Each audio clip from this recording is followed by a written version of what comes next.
Dünyanın en büyük sehrasının kumlarla yok, buzlarla örtülü olduğunu bilirdiniz mi? Gelin planetimizin enlerine birlikte bakak. Yakından başlayak. Dünyanın en büyük gölü, Xəzər Denizi. Dünyanın en büyük sehrası, Antarktida. Dünyanın en büyük isti sehrası, Sahara Sehrası.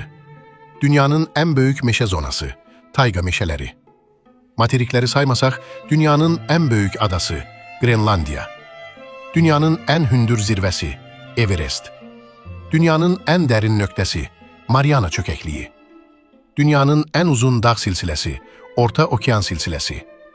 Dünyanın qurudakı en uzun dağ silsilesi, Ant dağları. Dünyanın en derin gölü ve en büyük şirin su ambarı, Baykal Gölü. Dünyanın en hündür şelalesi, Angel Şelalesi. Dünyanın en uzun çayı, Nil çayı. Dünyanın en bol sulu çayı, Amazon çayı. Dünyanın en derin mağarası, Krubera mağarası. Dünyanın en hündür ağacı, Hiperion ağacı.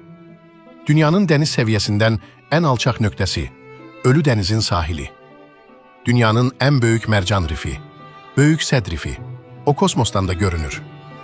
Dünyanın en isti torpağı, Lüt Sehrası. Dünyanın en isti havası, Ölüm Vadisi.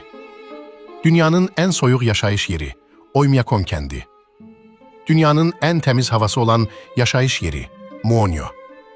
Dünyanın en temiz suyu olan yaşayış yeri, Puerto Williams. Dünyanın en temiz çimerliği, Whitehaven çimerliği. Dünyamız, birbirinden tamamıyla farklenen bu inanılmaz yerleriyle keşfedilmeyi gözleyen möhteşem bir yerdi. Onu koruyak.